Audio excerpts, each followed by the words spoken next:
சில காயங்கள் உடம்பில் இல்ல, மனசில் இருக்கும். சில நேரங்களில் யாரிடமும் சொல்ல முடியாத ஒரு சுமை. நான் தவறு செய்துட்டேன், நான் அப்படி பேசக்கூடாது, நான் அந்த மனிதரை காயப்படுத்தக்கூடாது, நான் நல்லவனா இல்லையா? இந்த கேள்விகள் உள்ளுக்குள் மனிதனை மெதுவாக உடைக்க ஆரம்பிக்கும். ஒரு நாள் அப்படித்தான் ஒருவர் இருந்தார். அவரின் பெயர் இடும்பன். அவர் பலசாலி, அவர் திறமைசாலி.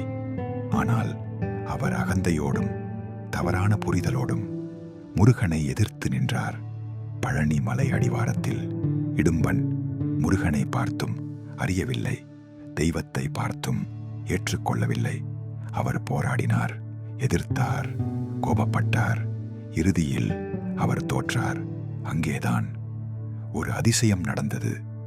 அனைவரும் நினைத்தது, இப்போ தண்டனை வரும். ஆனால் முருகன் தண்டிக்கவில்லை. முருகன் சிரித்தார், அவரை எழுப்பினார், அவரை அருகில் நிறுத்தினார்.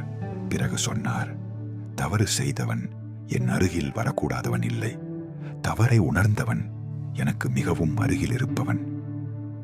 அந்த நாளிலிருந்து இடும்பன் எதிரி இல்லை, அடியாரானார். இன்று கூட பழனிக்கு வரும் பக்தர்கள் முதலில் அவரை வணங்குகிறார்கள். இதை கேட்கிற நீயும் ஏதோ ஒரு தவறுக்காக உன்னை நீயே தண்டித்துக் கொண்டிருக்கலாம். யாரிடமும் சொல்ல முடியாத ஒரு குற்ற உணர்வோடு வாழ்ந்து கொண்டிருக்கலாம். ஆனால் முருகன் இன்று உனக்கு சொல்கிறார், உன் தவறு உன் முடிவு இல்லை, உன் மாற்றம்தான் உன் உண்மையான பிறப்பு. குற்ற உணர்வை சுமந்து நடக்காதே, அதை என் பாதத்தில் வை. நீ இழந்த அமைதியை நான் திருப்பித் தருகிறேன்.